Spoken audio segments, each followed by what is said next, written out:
ಈ ಅಸಿಡಿಟಿ ಇಲ್ಲ ಅನ್ನುವಂಥವ್ರು ಯಾರೂ ಇಲ್ಲ. ಈಗ ಸಣ್ಣ ಮಕ್ಕಳು ಕೂಡ ನಾನು ಸ್ಕೂಲಿಗೆ ಹೋಗಲ್ಲ, ಹೊಟ್ಟೆ ಉಬ್ಬರಿಸಿದೆ, ಹೊಟ್ಟೆ ನೋವು ಅಂತ ಹೇಳೋದನ್ನ ಕೇಳ್ತೀವಿ. ಹಾಗಿದ್ರೆ ಈ ಅಸಿಡಿಟಿ ಹೇಗೆ ಬರುತ್ತೆ, ಯಾಕೆ ಬರುತ್ತೆ?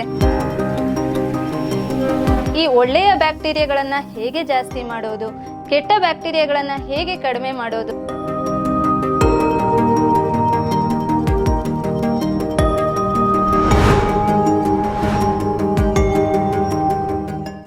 ಲೈಫ್ ಎಟ್ ನೇಚರ್ನ ಹ್ಯಾಪಿ ಸೋಲ್ಸ್ಗೆ ನಮಸ್ಕಾರ.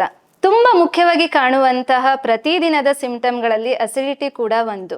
ಈ ಅಸಿಡಿಟಿ ಇಲ್ಲ ಅನ್ನುವಂಥವ್ರು ಯಾರೂ ಇಲ್ಲ. ಈಗ ಸಣ್ಣ ಮಕ್ಕಳು ಕೂಡ ನಾನು ಸ್ಕೂಲಿಗೆ ಹೋಗಲ್ಲ, ಹೊಟ್ಟೆ ಉಬ್ಬರಿಸಿದೆ, ಹೊಟ್ಟೆ ನೋವು ಅಂತ ಹೇಳೋದನ್ನ ಕೇಳ್ತೀವಿ. ಮನೆಯಲ್ಲಿ ಎಲ್ರಿಗೂ ಕೂಡ ಅಸಿಡಿಟಿ ತೊಂದರೆ ಈಗ ಕಾಣಿಸ್ತಾ ಇದೆ. ಹಾಗಿದ್ರೆ ಈ ಅಸಿಡಿಟಿ ಹೇಗೆ ಬರುತ್ತೆ, ಯಾಕೆ ಬರುತ್ತೆ? ಈ ಅಸಿಡಿಟಿ ಅನ್ನುವಂಥದ್ದು ಈ ಹೊಟ್ಟೆಯಲ್ಲಿ ಇರುವಂತಹ ಆಸಿಡ್ ಏನ್ ಮಾಡುತ್ತೆ, ಅಥವಾ ಜಠರಾಗ್ನಿ ಅಂತ ಏನ್ ಹೇಳ್ತೀವಿ, ನಾವು ತಿಂದಿರುವಂತ ಆಹಾರವನ್ನ ಪಚನ ಮಾಡೋದಕ್ಕೆ ಸಹಾಯ ಮಾಡುತ್ತೆ. ಏನಿರುತ್ತೆ ಈ ಆಸಿಡ್ ಅಲ್ಲಿ ಅಥವಾ ಹೊಟ್ಟೆಯಲ್ಲಿ ಅಂತ ಹೇಳಿದ್ರೆ, ನಮ್ಮ ದೇಹದಲ್ಲಿ ಒಳ್ಳೆಯ ಬ್ಯಾಕ್ಟೀರಿಯಾಗಳು ಮತ್ತು ಕೆಟ್ಟ ಬ್ಯಾಕ್ಟೀರಿಯಾ ಅಥವಾ ಬ್ಯಾಡ್ ಬ್ಯಾಕ್ಟೀರಿಯಾಗಳು ಎರಡೂ ಕೂಡ ಇರುತ್ತೆ. ಆದ್ರೆ ಈ ಒಳ್ಳೆಯ ಬ್ಯಾಕ್ಟೀರಿಯಾಗಳು ನಾವು ತಿಂದಿರುವ ಆಹಾರವನ್ನ ಡೈಜೆಸ್ಟ್ ಮಾಡಿ ಬೇಕಾಗಿರುವಂಥದ್ದನ್ನ ಅಬ್ಸರ್ವ್ ಮಾಡಿ ಬೇಡದೇ ಇರುವಂತಹ ಟಾಕ್ಸಿನ್ಗಳನ್ನ ದೇಹದಿಂದ ಹೊರಗೆ ಹಾಕೋದಕ್ಕೆ ಸಹಾಯ ಮಾಡುತ್ತೆ. ಜೊತೆಗೆ ನಾವು ಹೊಟ್ಟೆಯನ್ನ ಎರಡನೇ ಬ್ರೈನ್ ಅಂತ ಹೇಳ್ತೀವಿ. ಒಂದು ಮೆದುಳು ಸರಿ ಇದ್ರೆ ಸಾಕಾಗೋದಿಲ್ಲ, ಎರಡನೇ ಮೆದುಳು ಕೂಡ ಸರಿ ಇದ್ರೆ ದೇಹದಲ್ಲಿ ಎಲ್ಲಾ ರೀತಿಯ ಕೆಲಸಗಳು ಕೂಡ ಸರಿಯಾಗಿ ಆಗ್ತಾ ಇರುತ್ತೆ. ಈ ಒಳ್ಳೆಯ ಬ್ಯಾಕ್ಟೀರಿಯಾಗಳ ರೇಷಿಯೋ ಅಥವಾ ಸಂಖ್ಯೆ ಕಡಿಮೆ ಆದ್ರೆ ನಮಗೆ ಅಸಿಡಿಟಿಯ ತೊಂದರೆಗಳು ಕಾಣಿಸ್ಕೊಳ್ತಾ ಬರುತ್ತೆ. ಈ ಅಸಿಡಿಟಿ ಯಾಕೆ ಬರುತ್ತೆ ಅಂತ ಹೇಳಿದ್ರೆ, ನಾವು ತಿನ್ನುವಂತ ಆಹಾರದಿಂದ ಇರಬಹುದು, ಅಥವಾ ನಮ್ಮ ಲೈಫ್ ಸ್ಟೈಲ್ ಯಾವಾಗ ಬೇಕು ಆವಾಗ ತಿನ್ನುವಂಥದ್ದು, ಹಸಿವಾದಾಗ ಏನ್ ತಿನ್ಬೇಕು ಅಂತ ತುಂಬಾ ಜನಕ್ಕೆ ಗೊತ್ತಿರೋದಿಲ್ಲ. ಈ ತರದ ಹಲವು ಕಾರಣಗಳಿಂದ ಅಸಿಡಿಟಿಯ ತೊಂದರೆಗಳು ಕಾಣಿಸ್ಕೊಳ್ತಾ ಇದೆ. ಹಾಗಿದ್ರೆ ಈ ಒಳ್ಳೆಯ ಬ್ಯಾಕ್ಟೀರಿಯಾಗಳನ್ನ ಹೇಗೆ ಜಾಸ್ತಿ ಮಾಡೋದು, ಕೆಟ್ಟ ಬ್ಯಾಕ್ಟೀರಿಯಾಗಳನ್ನ ಹೇಗೆ ಕಡಿಮೆ ಮಾಡೋದು ಅಂತ ನಾವು ಇವತ್ತು ತಿಳ್ಕೊಳ್ಳೋಣ. ಈ ಒಳ್ಳೆಯ ಬ್ಯಾಕ್ಟೀರಿಯಾಗಳು ನಮಗೆ ಆಹಾರದಲ್ಲಿ ಹೇಗೆ ಸಿಗುತ್ತೆ ಅಂತ ಹೇಳಿದ್ರೆ, ಈ ಮಜ್ಜಿಗೆ, ಮೊಸರು ಇರ್ಬೋದು.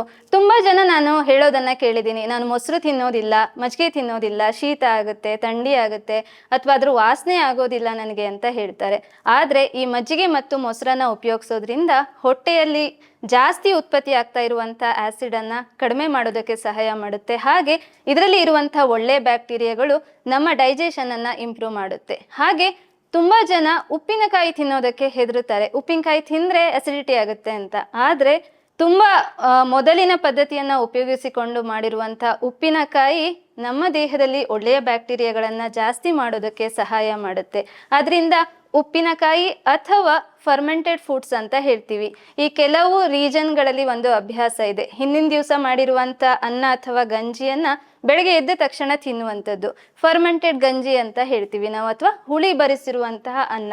ರಾತ್ರಿ ಅನ್ನವನ್ನ ಮಾಡಿಟ್ಟು ಬೆಳಗ್ಗೆ ಖಾಲಿ ಹೊಟ್ಟೆಯಲ್ಲಿ ಸ್ವಲ್ಪ ಮಜ್ಜಿಗೆ ಅಥವಾ ಮೊಸರನ್ನ ಹಾಕಿ ತಿನ್ನೋದ್ರಿಂದ ಕೂಡ ಈ ಅಸಿಡಿಟಿಯ ತೊಂದರೆಯನ್ನ ನೈಸರ್ಗಿಕವಾಗಿ ಕಡಿಮೆ ಮಾಡ್ಕೊಳ್ಬಹುದು. ಈಗ ತುಂಬಾ ಜನ ಹೇಳ್ತಾರೆ, ನಾವು ಸಿಟಿಯಲ್ಲಿ ಇರುವಂತವ್ರು, ನಮ್ಗೆ ಸಸ್ಯಗಳಿಂದ ಸಿಗುವಂತಹ ಒಳ್ಳೆಯ ಅಂಶಗಳು ಸಿಗೋದಿಲ್ಲ, ಅಥವಾ ನಮ್ಗೆ ಆರ್ಗ್ಯಾನಿಕ್ ಫುಡ್ ಸಿಗೋದು ಕಷ್ಟ ಆಗ್ಬೋದು, ಅಥವಾ ಆರ್ಗ್ಯಾನಿಕ್ ಅಂತ ಸಿಗೋದು ಎಷ್ಟು ಒಳ್ಳೆಯದು ಗೊತ್ತಿಲ್ಲ, ನಮ್ಗೆ ಸಿಗುವಂತಹ ಫುಡ್ ನಮ್ಮ ಅಸಿಡಿಟಿ ಜಾಸ್ತಿ ಮಾಡ್ತಾ ಇರ್ಬೋದು. ಹಾಗಿದ್ರೆ ಹೇಗೆ ಅಸಿಡಿಟಿಯನ್ನ ಕಡಿಮೆ ಮಾಡೋದು?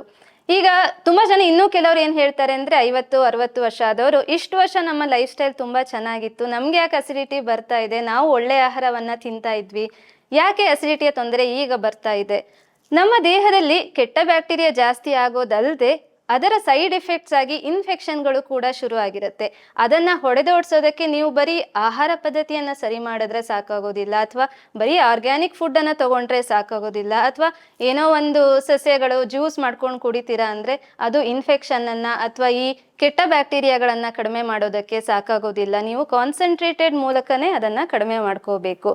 ಆ ಥರದ ಔಷಧಿಗಳನ್ನ ನಾವು ನ್ಯಾಚುರಲ್ ಆಗಿ ಮಾಡಿದೀವಿ. ಅದರಲ್ಲಿ ಮೊದಲನೆಯ ಪ್ರಾಡಕ್ಟ್ ಅಂತ ಹೇಳಿದ್ರೆ ಗ್ಯಾಸ್ಟ್ರೋ ಎಕ್ಸ್. ಈ ಗ್ಯಾಸ್ಟ್ರೋ ಎಕ್ಸ್ ಅನ್ನುವಂಥದ್ದು ಹೆಸರೇ ಹೇಳೋ ಹಾಗೆ ಗ್ಯಾಸ್ಟ್ರೋ, ಹೊಟ್ಟೆಗೆ ಬೇಕಾಗಿರುವಂತಹ ಹರ್ಬ್ ಅಥವಾ ಸಸ್ಯದಿಂದ ಮಾಡಿರುವಂತಹ ಪ್ರಾಡಕ್ಟ್. ಈಗ ನಾನು ಹೇಳಿದೆ, ಹೊಟ್ಟೆಯಲ್ಲಿ ಬ್ಯಾಡ್ ಬ್ಯಾಕ್ಟೀರಿಯಾ ಜಾಸ್ತಿ ಆಗುತ್ತೆ ಅಂತ. ಅದರಲ್ಲಿ ಒಂದು ಹೆಚ್ ಪೈಲೋರಿ ಅನ್ನುವಂಥದ್ದು. ಈ ಹೆಚ್ ಪೈಲೋರಿ ಅನ್ನುವಂತಹ ಬ್ಯಾಕ್ಟೀರಿಯಾ ಜಾಸ್ತಿ ಆದರೆ ನೀವು ಎಷ್ಟೇ ಒಳ್ಳೆಯ ಆಹಾರ ತಿಂತಾ ಇದ್ರೂ ಕೂಡ, ಎಷ್ಟೇ ಒಳ್ಳೆಯ ಲೈಫ್ ಸ್ಟೈಲ್ ಅನ್ನ ಮೇಂಟೈನ್ ಮಾಡ್ತಾ ಇದ್ರೂ ಕೂಡ ನಿಮ್ಮ ಹೊಟ್ಟೆಯ ಆರೋಗ್ಯ ಚೆನ್ನಾಗಿರೋದಿಲ್ಲ. ಈ ಪ್ರಾಡಕ್ಟ್ ಅಲ್ಲಿ ಇರುವಂತಹ ಹರ್ಬ್ಸ್ ಗಳಾದ ಮೆಂತೆ ಇರ್ಬೋದು, ಫೆನಲ್ ಸೀಡ್ಸ್ ಇರ್ಬೋದು, ಜ್ಯೇಷ್ಠ ಮಧು ಇರ್ಬೋದು, ಇದು ಹೆಚ್ ಪೈಲೋರಿಯನ್ನ ದೇಹದಿಂದ ಹೊಡೆದೋಡಿಸೋದಕ್ಕೆ ಸಹಾಯ ಮಾಡುತ್ತೆ. ಹೆಚ್ ಪೈಲೋರಿಯಾ ಇನ್ಫೆಕ್ಷನ್ ಕಡಿಮೆ ಆದ್ರೆ ಮಾತ್ರ ನಂತರ ನೀವು ನಿಮ್ಮ ಆಹಾರ ಪದ್ಧತಿ ಇರ್ಬೋದು, ಲೈಫ್ ಸ್ಟೈಲ್ಗಳಿಂದ ನಿಮ್ಮ ಅಸಿಡಿಟಿಯನ್ನ ಕಂಟ್ರೋಲ್ ಅಲ್ಲಿ ತರಬಹುದು. ಅದರಿಂದ ಈ ಗ್ಯಾಸ್ಟ್ರೋ ಎಕ್ಸ್ ಅನ್ನುವಂಥದ್ದು ಹೊಟ್ಟೆಯ ಆರೋಗ್ಯಕ್ಕೆ ಮತ್ತು ಇನ್ಫೆಕ್ಷನ್ಗೆ ರಾಮಬಾಣವಾಗಿದೆ. ಎರಡನೆಯ ಪ್ರಾಡಕ್ಟ್ ಬಂದು ಪ್ರೋಬಯೋಟಿಕ್ ಎಕ್ಸ್. ಈಗ ನೀವು ತುಂಬಾ ಇನ್ಸ್ಟಾಗ್ರಾಮ್ ಅಲ್ಲಿ, ಫೇಸ್ಬುಕ್ ಅಲ್ಲಿ ತುಂಬಾ ಜನ ಹೆಲ್ತ್ ಇನ್ಫ್ಲೂಯೆನ್ಸರ್ಸ್ ಹೇಳಿರೋದನ್ನ ಕೇಳಿರ್ಬೋದು, ಪ್ರೀಬಯೋಟಿಕ್, ಪ್ರೋಬಯೋಟಿಕ್ ಅಂತ ಹೇಳಿ. ಏನಪ್ಪ ಈ ಪ್ರೋಬಯೋಟಿಕ್ ಅಂತ ಹೇಳಿದ್ರೆ, ನಮ್ಮ ದೇಹ ಯಾವಾಗ ಒಳ್ಳೆಯ ಬ್ಯಾಕ್ಟೀರಿಯಾಗಳನ್ನ ಪ್ರೊಡ್ಯೂಸ್ ಮಾಡೋದಕ್ಕೆ ಶಕ್ತವಾಗಿರೋದಿಲ್ಲ, ಆಗ ಹೊರಗಡೆಯಿಂದ ನೀವು ಅದೇ ಬ್ಯಾಕ್ಟೀರಿಯಾಗಳನ್ನ ತಗೊಳ್ಬೇಕಾಗತ್ತೆ.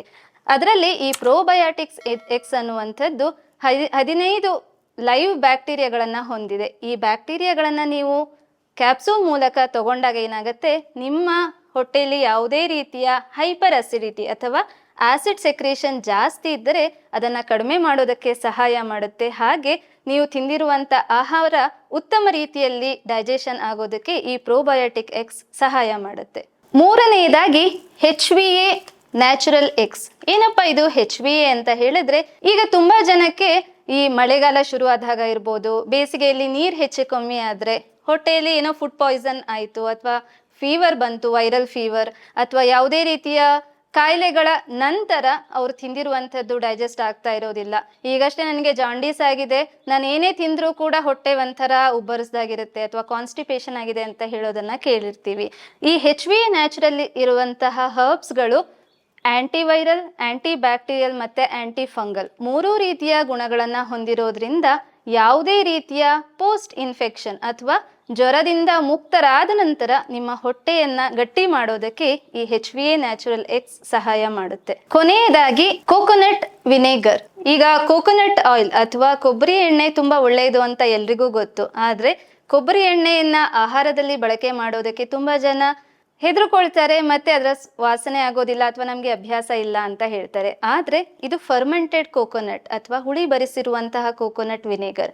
ಇದೇನ್ ಮಾಡುತ್ತೆ ಅಂದ್ರೆ, ನಾವು ಮೊದಲಿನ ಪ್ರಾಡಕ್ಟ್ಸ್ ಹೇಳಿದ್ವಿ, ನಾವು ಬ್ಯಾಕ್ಟೀರಿಯಾಗಳನ್ನ ಕ್ಯಾಪ್ಸೂಲ್ ಫಾರ್ಮ್ ಅಲ್ಲಿ ತಗೊಳ್ತೀವಿ. ಇದನ್ನ ನೀವು ತಗೊಂಡ ನಂತರ ನಿಮ್ಮ ಹೊಟ್ಟೆನೇ ಬ್ಯಾಕ್ಟೀರಿಯಾಗಳನ್ನ ಉತ್ಪತ್ತಿ ಮಾಡೋದಕ್ಕೆ ಈ ಕೋಕೋನಟ್ ವಿನೆಗರ್ ಸಹಾಯ ಮಾಡುತ್ತೆ. ಹಾಗೆ ನಮ್ಮ ದೇಹದಲ್ಲಿರುವಂತಹ ಟಾಕ್ಸಿನ್ ಗಳನ್ನ ಹೊಡೆದೋಡಿಸೋದಕ್ಕೆ ಈ ಕೋಕೋನಟ್ ವಿನೆಗರ್ ಸಹಾಯ ಮಾಡುತ್ತೆ. ಜೊತೆಗೆ ಲಾಂಗ್ ಟರ್ಮ್ ಅಂದ್ರೆ ನೀವು 1 ವರ್ಷ ಆದ್ಮೇಲೆ ಮತ್ತೆ ಅಸಿಡಿಟಿ ಬರ್ದೇ ಇರೋ ತರ ಅಥವಾ ಮೇಂಟೈನ್ ಮಾಡೋದಕ್ಕೆ ಈ ಕೋಕೋನಟ್ ವಿನೆಗರ್ ಒಳ್ಳೆಯ ಬ್ಯಾಕ್ಟೀರಿಯಾಗಳನ್ನ ದೇಹದಲ್ಲಿ ಪ್ರೊಡ್ಯೂಸ್ ಮಾಡೋದಕ್ಕೆ ಸಹಾಯ ಮಾಡಿ ಅಸಿಡಿಟಿಯಿಂದ ನಿಮ್ಮನ್ನ ಮುಕ್ತವಾಗಿಸುತ್ತೆ. ಈಗ ತುಂಬಾ ಜನ ಕ್ಲೈಂಟ್ಸ್ ಕೇಳ್ತಾರೆ, ಇಷ್ಟೊಂದೆಲ್ಲ ತಗೊಳ್ಬೇಕಾ ನಾನು? ಅಲೋಪತಿಯವ್ರ ಹತ್ರ ಹೋದ್ರೆ 1 ಟ್ಯಾಬ್ಲೆಟ್ ಕೊಡ್ತಾರೆ, ನನ್ನ ಅಸಿಡಿಟಿ ಕಡಿಮೆ ಆಗುತ್ತೆ ಅಂತ.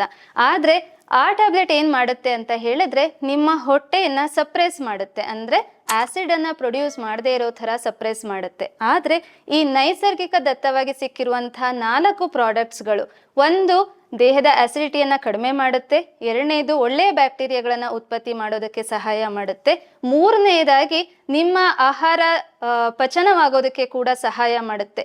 ಇದು 3 ಕೂಡ ಒಟ್ಟಿಗೆ ಆದಾಗ ಮಾತ್ರ ನಿಮ್ಮ ಅಸಿಡಿಟಿಯ ತೊಂದರೆ ಕಡಿಮೆ ಆಗುವಂಥದ್ದು ಮತ್ತು ಮುಂದೆ ಅಸಿಡಿಟಿ ಬರದೇ ಇರೋ ತರ ನೋಡ್ಕೊಳ್ಳುವಂಥದ್ದು. ಅದೇ ನೀವು ಆಂಟಾಸಿಡ್ ತಗೊಂಡ್ರೆ ಆ ಸಮಯಕ್ಕೆ ಮಾತ್ರ ನಿಮ್ಮ ಅಸಿಡಿಟಿ ಶಮನ ಆಗುತ್ತೆ ಹೊರತು ಇನ್ನೆಲ್ಲೋ ಒಂದು ಫಂಕ್ಷನಿಗೆ ಹೋಗ್ತೀರಾ, ಹೊರಗಡೆ ತಿಂತೀರಾ, ಮತ್ತೆ ಅಸಿಡಿಟಿ ಬರುವಂತಹ ಚಾನ್ಸಸ್ ಇರುತ್ತೆ. ಅಥವಾ ಸ್ವಲ್ಪ ಹುಳಿ ತಿಂತೀರಾ ಅಥವಾ ಖಾರ ತಿಂದಾಗ ನಿಮ್ಮ ಅಸಿಡಿಟಿ ವಾಪಸ್ ಬರ್ಬೋದು. ಆದರೆ ಈ ಮೆಡಿಸಿನ್ಗಳನ್ನ ಕಾಂಬಿನೇಷನ್ ಅಲ್ಲಿ ತಗೊಂಡಾಗ, ಜೊತೆಗೆ ನೀವು ನಿಮ್ಮ ಆಹಾರ ಪದ್ಧತಿಯನ್ನ ಮೇಂಟೈನ್ ಮಾಡಿದಾಗ, ನೀವು ಹುಳಿ ತಿಂದ್ರೂ ಅಸಿಡಿಟಿ ಆಗಲ್ಲ, ಖಾರ ತಿಂದ್ರೂ ಅಸಿಡಿಟಿ ಆಗಲ್ಲ, ನಿಮ್ಮ ಹೊಟ್ಟೆ ಸ್ಟ್ರಾಂಗ್ ಆಗಿರುತ್ತೆ. ಆದ್ರಿಂದ ಇದನ್ನ ಗಟ್ ಸ್ಟ್ರೆಂಥನಿಂಗ್ ಕಾಂಬಿನೇಷನ್ ಅಂತ ಹೇಳ್ತೀವಿ. ಅದರಿಂದ 4 ಕೂಡ ಒಟ್ಟಿಗೆ ತಗೊಂಡಾಗ ಹೊಟ್ಟೆ ಸ್ಟ್ರಾಂಗ್ ಆಗಿರುತ್ತೆ.